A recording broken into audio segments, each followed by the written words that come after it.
Mesdames et messieurs, bonsoir et bienvenue à votre émission Dialogue avec le gouvernement. Dialogue ce soir, c'est avec le ministre de la Communication et des Relations avec le Parlement, porte-parole du gouvernement, Rémi Fulgence Dandjinou. Bonsoir, monsieur le ministre. Bonsoir à vous. Alors, monsieur le ministre, vous êtes à la tête d'un département stratégique aux grands défis, couverture du territoire national, passage à la TNT, formation des journalistes, subvention à la presse privée, gestion de la communication gouvernementale. La liste est loin d'être exhaustive. C'est de tout cela que nous allons parler ce soir et de bien d'autres sujets. Et pour conduire les échanges, je suis en compagnie de mon confrère Paul Miki Rwamba de la radio privée Ouaga FM. Bonsoir Miki. Bonsoir Jean-Emmanuel, bonsoir monsieur le ministre. Bonsoir. Et tout de suite, nous ouvrons la première rubrique.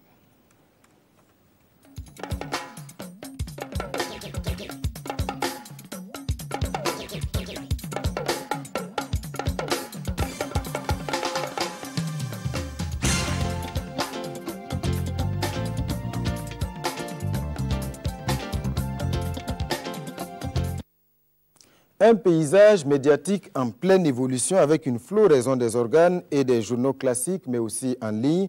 Le tout dans un environnement juridique jugé conforme aux aspirations de liberté et de démocratie, mais un monde de la presse en proie également à la précarité et à de grandes difficultés sur le plan matériel, mais aussi en matière d'infrastructure. L'état des lieux du secteur dans ce reportage. Le contexte national est aujourd'hui marqué par l'approfondissement de la démocratie avec une forte aspiration des citoyens à disposer de leurs droits. Au nombre de ces droits, celui à l'information. Le ministère en charge de la communication a joué sa partition en revisitant en 2015 les textes juridiques et réglementaires organisant le domaine des médias. Il s'agit notamment des lois portant réglementation de la radiodiffusion sonore et télévisuelle, de la presse écrite et de la presse en ligne, la loi portant réglementation de la publicité et celle relative au droit d'accès à l'information publique et aux documents administratifs. Aujourd'hui, le paysage médiatique burkinabé est relativement riche et assez dynamique. En avril 2017, par exemple, on dénombrait 194 médias audiovisuels, toutes tendances confondues. La RTB Télé est à 45,5% du taux de couverture du territoire national en VHF, mais à 100% par satellite. Pour la RTB Radio, le taux de couverture, aujourd'hui de 83,80%, devrait atteindre 95,8% en 2018 et finalement 100% en 2019. L'on note l'avènement de la télévision numérique de terre TNT qui améliore la qualité et l'accessibilité des programmes audiovisuels. Le déploiement du réseau TNT a démarré en février dernier et prévoit la construction de 35 stations dont 20 sont déjà prêtes. Quant à la presse écrite, elle se caractérise par sa relative abondance et sa distribution essentiellement urbaine. Le rapport 2015 du CSC fait état de 82 titres, toutes périodicités confondues. Toutefois, les médias burkinabés restent confrontés à des difficultés telles le manque de matériel moderne et l'absence de mécanismes de distribution. En vue d'améliorer cette situation peu reluisante, l'État appuie la presse privée à travers une subvention annuelle de 400 millions de francs CFA. Cette année, 105 organes de presse ont bénéficié de cette subvention sur un total de 116 postulants. Le développement du secteur des médias de façon globale prévoit à l'horizon 2020 le développement et la modernisation des infrastructures médiatiques, le développement des cadres et structures de formation et la couverture intégrale radiophonique et télévisuelle en presse écrite et en ligne du territoire national. Toutes choses qui devraient permettre à tous les Burkinabés de jouir de leur droit à l'information. Voilà pour ce tableau d'ensemble. Monsieur le ministre, nous vous invitons à présent à suivre quelques réactions des acteurs que nous avons recueillis sur le terrain. On a une radio locale, en tout cas, qui nous sert, qui nous donne donc l'information. Maintenant, par rapport à la chaîne nationale, c'est l'année passée, en réalité, pour la première fois que nous avons eu l'info sur l'installation, en tout cas, de la RTB. Et ça a fonctionné jusqu'à fin d'année. Bon, par la suite, ça a été donc interrompu. Le problème ici, c'est le problème des journaux. En tout cas, il n'y a pas un canal par lequel on reçoit régulièrement les journaux. Ici, c'est la télévision ghanéenne et la Côte d'Ivoire. Pour avoir chez Télé Burkina, là, c'est difficile ici. Il faut que tu payes comme un abonnement. Il faut que tu t'abonnes pour avoir les informations.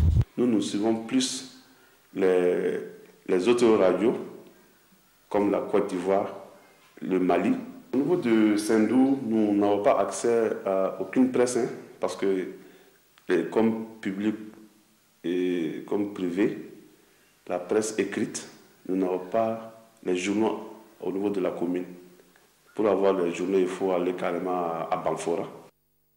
En ce qui concerne la RTV particulièrement, le ministère a octroyé des émetteurs à la RTB, ce qui nous a permis par exemple d'installer un émetteur à Kompienga, dans la province de la Kompienga, qui depuis lors n'avait pas un émetteur radio.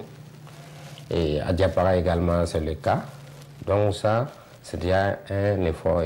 Et on poursuit le processus pour vraiment qu'au plus tard, à la fin de l'année, sinon janvier, tous les territoires soient couverts. Il faut dire que l'avantage aussi, c'est que ça va nous permettre d'avoir une couverture totale télévisuelle donc, du territoire national. Donc c'est l'occasion vraiment pour nous d'interpeller la population pour dire qu'on est déjà dans la TNT. Il y a lieu de qu'ils puissent s'équiper convenablement pour déjà, à temps opportun, bénéficier des images donc, et de tous les avantages que va nous offrir donc, la diffusion en TNT. Une des préoccupations, c'est le passage de l'analogie au numérique. Nous aimerions pouvoir être appuyés pour que notre dispositif puisse être optimum. En tant que représentant des citoyens à Doré, il faut dire que moi je couvre toute la région de ces 4 provinces. Maintenant, moi je ne suis pas doté en véhicule. Souvent je me déplace avec les organisateurs. Vous savez aussi à ce niveau aussi, voilà, ça, par moment c'est pas très intéressant. L'autre défi c'est l'accès à l'information publique. Au-delà de ces volets, il y a que la question du respect même de l'indépendance éditoriale des médias publics est toujours posée. On sent qu'effectivement cette liberté d'expression, en tout cas il y a à travers justement les journaux, à travers les médias, mais que le ministre de la Communication fasse plus d'efforts. À titre d'exemple, le cas de Barry. Parce qu'on l'a invité, mais malheureusement le jour J, l'émission n'a pas pu jouer. Et les gens s'attendaient à ce qu'on puisse suivre cette émission, savoir les raisons qui l'ont animé à démissionner. Voilà, monsieur le ministre, pour ces réactions recueillies sur le terrain, je pense qu'il y a beaucoup de questions qui ont été soulevées. Peut-être vous pouvez réagir peut-être à la dernière intervention sur cette question. Moi, c'est pas la dernière. Monsieur le ministre. Non, je pense que sur cette question, je crois que je m'étais prononcé. Je crois que j'avais dit que je prenais acte de la déclaration de la rédaction et que je considérais que la rédaction avait participé à sa façon à exprimer un point de vue. Maintenant, plus sérieusement, je pense qu'il faut que les téléspectateurs comprennent bien les enjeux. Je vais prendre un exemple tout simple. Hier à 13h et aux 20h, il y a un reportage, un très beau reportage qui posait le problème de l'orphelinat. Alors, tout le monde s'est senti touché. D'ailleurs, j'ai vu que la ministre Laurienne est allée faire un don. J'ai vu que Alino Faso, Émilie Dioma, tous ces acteurs du monde des réseaux sociaux ont lancé le mouvement. Alors, je dis, est-ce que cela se passe aussi simplement que les gens le croient? Vous avez fait un arbitrage à l'intérieur de la rédaction. J'ai vu que vous avez essayé de flouter. À un moment donné, ça marchait, à un moment donné, ça ne marchait pas. Moi, en tant que journaliste, je dis, il y a un arbitrage permanent. Est-ce qu'on devait dire, par exemple, que ces enfants sont séropositifs ou pas? Si je prends cet exemple, c'est un exemple où tout le monde est d'accord. Alors, quand on prend un exemple plus conflictuel que celui de Tahirou Barry, on se rend compte qu'il n'y a aucune rédaction au monde, et ça, je le dis et je l'assume, il n'y a aucune rédaction au monde où vous allez avoir une rédaction qui, elle seule, décide de ce qui passe à l'antenne. Si des journalistes pensent ça, ce n'est pas vrai. Si jamais vous, Jean-Emmanuel, rédacteur en chef, je m'excuse, on a une image de vous dans un débit de boisson totalement saoulé, je ne suis pas certain que la rédaction va le passer. Parce qu'il y a un arbitrage qui va être fait. Alors, Pour le reste, je crois que cette question-là, elle est derrière nous. Ce que je voudrais dire, c'est que la télévision nationale du Burkina, elle est accessible à tous les Burkinabés. Et que simplement, par moment, il y a la conjoncture qui fait que une information peut être passée à un moment ou à un autre selon l'intérêt qu'on puisse avoir. C'est tout. Sinon, pour le reste, je pense que le débat, il est sain. Il permet de faire progresser notre démocratie, de faire progresser le travail des journalistes. Mais j'aimerais quand même attirer l'attention qu'il n'y a pas de rédaction qui décide à elle seule du contenu. Ça n'existe nulle part. Et puis l'autre aspect, là où j'ai été un peu peiné personnellement, c'est que, vous savez, il y a quelques mois de cela, concernant l'affaire des GRI ou des voyages avec le président du Faso, la rédaction a estimé que je leur imposais des choses qui n'étaient pas normales. Ils ont demandé à la directrice qui m'a fait venir dans la salle de rédaction. Ça a été assez houleux, on s'est entendu. J'ai même apprécié certains qui m'ont posé des problèmes qui sont effectifs. Et puis on a trouvé une solution pour avancer. Le travail du journaliste, c'est de croiser l'information. Si on n'a pas croisé l'information et qu'on sort et qu'on me balance en pâture aux gens comme ça, je trouve ça un peu difficile. Mais bon, comme je dis, c'est fait, c'est fait. On aurait pu me demander, monsieur le ministre, on a dit vous avez fait, qu'est-ce qui s'est passé réellement? Puisqu'on m'a déjà appelé pour le faire une fois. Mais je dis, passons à autre chose. L'essentiel pour moi, c'est que nous garantissons l'accès de tous les Burkinabés aux médias de service public, que nous garantissons la liberté du travail des uns et des autres, et qu'en ce moment-là, le travail puisse se faire normalement. Alors, monsieur le ministre, on passe à autre chose, comme vous l'avez dit, mais est-ce que vous avez été surpris personnellement par le tollé que cette immixtion, entre guillemets, a suscité? Non, je trouve que, pour moi, si les journalistes estiment à un moment donné que leur travail, on les empêche de faire leur travail, ils expriment leurs sentiments. Comme je dis, il y a seulement un bémol. Au-delà des journalistes, il y a le public. Oui, non, vous savez, vous êtes d'une rédaction, vous êtes une, le public, il reçoit ce que vous avez préparé à l'intérieur pour sortir. Le public ne sait pas les arbitrages que vous faites à l'intérieur. Le public ne sait pas que pour attaquer un reportage, vous allez discuter pendant 15 minutes pour trouver l'angle d'attaque qui est consensuel. Le public ne sait pas ça. L'information que l'on donne aux gens, elle n'est jamais neutre. Elle est toujours empreinte soit d'une ligne éditoriale, soit d'une volonté d'obtenir quelque chose à un moment donné. Soit la réaction du politique, soit la réaction de la société civile, soit une prise de conscience. C'est d'ailleurs ce qui s'est passé avec le reportage qui est passé sur les orphelinats. Donc un reportage n'est jamais neutre. Voilà. Donc après, je trouve normal que les journalistes disent, oui, là où je dis, je ne suis pas personnellement, je me sentis un peu, c'est dommage qu'on n'ait pas eu ce débat entre nous, c'est que, comme ils disent que la rédaction vient sur le plateau de la télé lire un communiqué comme ça, et que la direction ne l'assume pas, parce que moi j'aurais bien aimé que la direction générale dise, nous ne sommes pas d'accord, mais pas que la rédaction le dise, que chacun s'assume. Les journalistes, s'ils ne sont pas contents, ils vont en grève. Mais l'antenne appartient à une direction qui est directrice des responsables éditoriales, et c'est elle qui assume. Voilà. Pour le reste, après, vous savez, les constructions, les luttes pour la liberté se font étape par étape, et ça participe à renforcer quelque chose. Mais je dis, ayons conscience, et ça je le dis à l'endroit du public, ayons conscience que ce qui se passe dans une rédaction, c'est un arbitrage permanent. C'est pour ça qu'il faut, beaucoup de personnes en parlent, il faut éduquer le public à l'information pour savoir que ce qui est fait est un choix qui est fait par rapport à un positionnement, par rapport à une ligne éditoriale, par rapport à une réaction qu'on veut obtenir des gens. Monsieur le ministre, peut-être pour poursuivre et passer à autre chose, au-delà de cette question, donc, en tout cas, cette polémique qui a été suscitée sur cette question de l'émission sur la brèche, le Burkina est classé quand même premier en Afrique francophone sur cette question de la liberté d'expression et de la liberté des médias. Oui, je dis, c'est vrai, et d'ailleurs la fois passée, lorsqu'on en a parlé, j'ai dit, on est classé premier, mais attention, parce qu'en réalité, ce qui s'est passé, c'est qu'en termes d'indices, on a perdu des points. Ouais. Parce que si on n'avait pas perdu des points en termes d'indices, notamment à cause de la suspension, je pense, de l'événement à l'époque, les Français ne seraient pas passés avant nous. C'est pour dire que la question de la liberté est une question sensible, sur laquelle, à chaque moment, les différents acteurs doivent participer. Autant le ministère dont j'ai la chance d'être en charge, autant le Conseil supérieur de la communication, autant les patrons de presse, autant les journalistes. C'est un équilibre permanent qu'il faut trouver pour faire progresser les choses.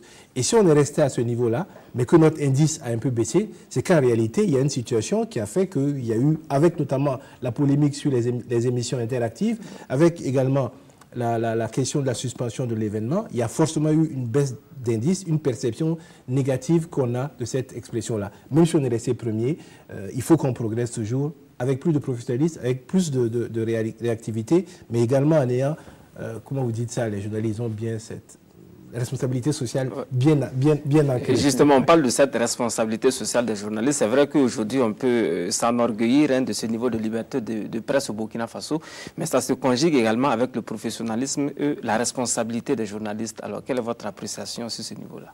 Non, je pense que, vous savez, il y a de plus en plus d'écoles de formation, il y a de plus en plus de médias.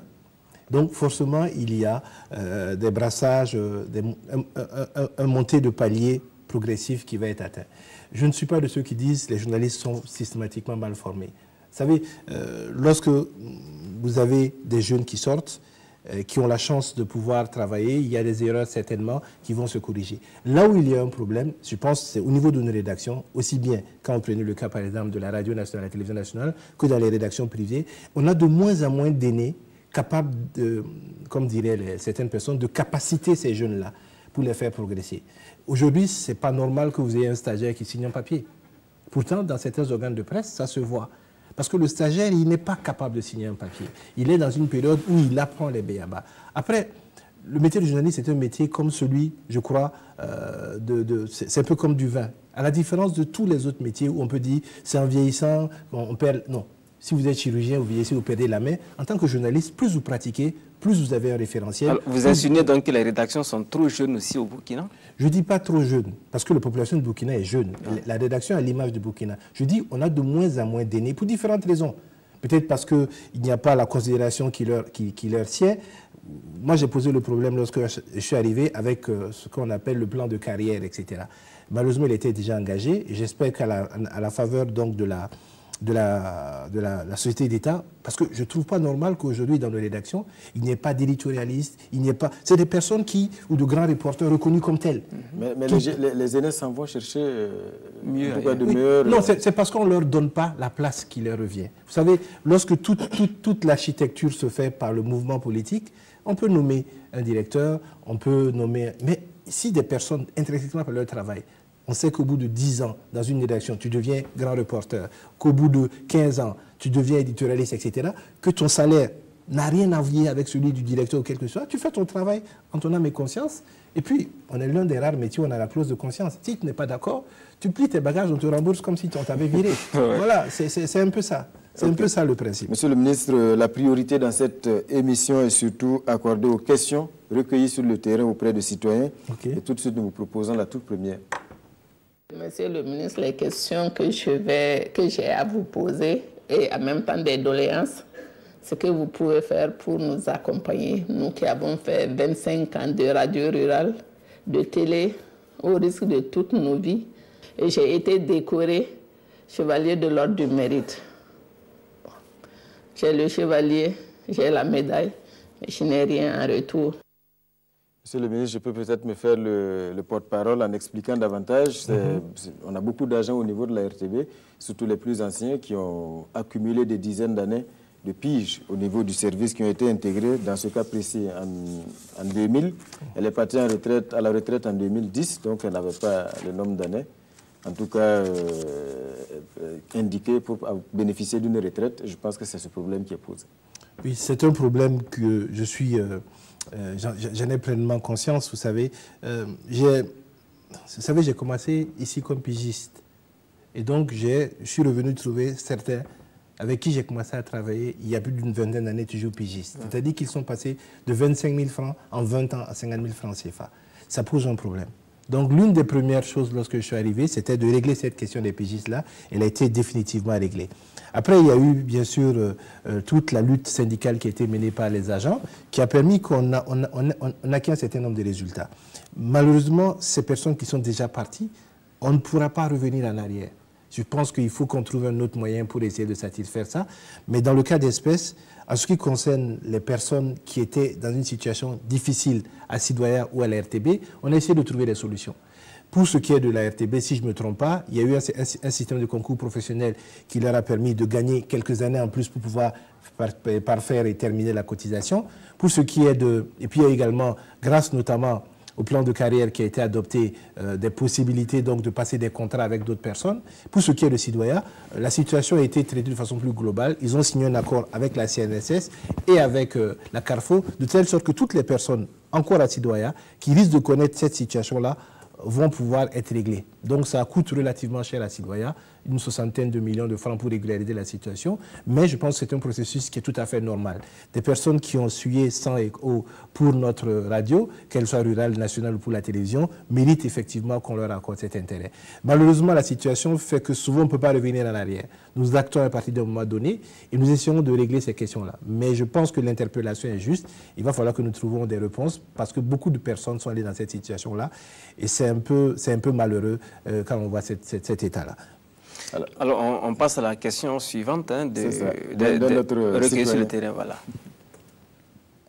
Pourquoi on n'a pas permis au ministre, à l'ex-ministre du Tourisme, de s'expliquer devant le petit écran pour que le citoyen lambda, qui est à Madjouari ou c'est pas moi, puisse dire, ah, effectivement, voilà, c'est un homme intègre ou bien c'est un faux type. Le ministre a passé le débat clos, mais... Bon, donc je pensais que j'avais répondu. Mais bon, je crois que, comme j'ai dit, c'est une situation où nous avançons. Je n'aimerais pas rentrer dans le détail de ce qui s'est passé, mais je pense qu'à un moment donné, on est venu vers moi pour me dire, voilà une telle situation. Et j'ai dit, si vous jugez que c'est possible, tant mieux, parce que j'aimerais souhaiter qu'il y ait d'abord la passation de service avant que la personne puisse s'exprimer. Parce que nous sommes dans un système quand même où il faut permettre à ce que la transition se fasse. Après, si on a des récriminations, on va le faire. Bon, et là, je pense que j'assume entièrement cette position-là, afin que nous puissions quand même permettre le respect de cet petit équilibre-là. Après, la télé, elle est libre de recevoir qui elle veut, à quel moment. Et je ne voudrais pas rentrer dans le détail de ce qui s'est dit, parce que bon, sinon je ferais un peu ce qu'on a pu discuter ensemble. Mais je voudrais dire que j'en ai parlé aussi bien avec le directeur, avec l'animateur, qu'avec la directrice générale de la télévision nationale sur cette question-là. Ok, monsieur le ministre, on va poursuivre avec une autre question alors. Monsieur le ministre, quels sont les critères sur lesquels l'État se base pour la répartition de la subvention allouée aux organes? À quand une visite dans les organes, dans les radios communautaires de la région de l'Est pour constater les conditions dans lesquelles nous travaillons? Monsieur le ministre, je crois qu'il y a deux questions en une. Voilà, on vous attend à l'Est. Oui, c'est vrai que je suis parti un peu partout. Je suis parti au Nord, je suis parti au Sahel, je suis parti... mais je ne suis pas allé à l'Est. Peut-être parce que l'une de mes dernières sorties en tant qu'acteur indépendant était dans la région de l'Est et que j'avais peut-être... Mais je vais corriger ça. Pour la seconde question, pour la première partie, c'est la question de la subvention. Vous savez, la subvention, c'est un débat relativement complexe. Vous avez 400 millions de francs CFA que l'État avait parce que la presse privée. Et il faut que les gens comprennent bien, ce n'est pas un cadeau. Le travail, on signe des conventions, les médias signent des conventions avec le CSC pour assurer une partie du service public à l'information. La Constitution burkinabé dit que les Burkinabés ont droit à l'information, ont droit à la liberté d'expression et ont droit à utiliser les différents canaux pour s'exprimer. Et la presse privée joue. Donc il y a une partie de cette œuvre-là de l'État qui est exercée donc par la presse. Et à ce titre-là, donc, on les aide.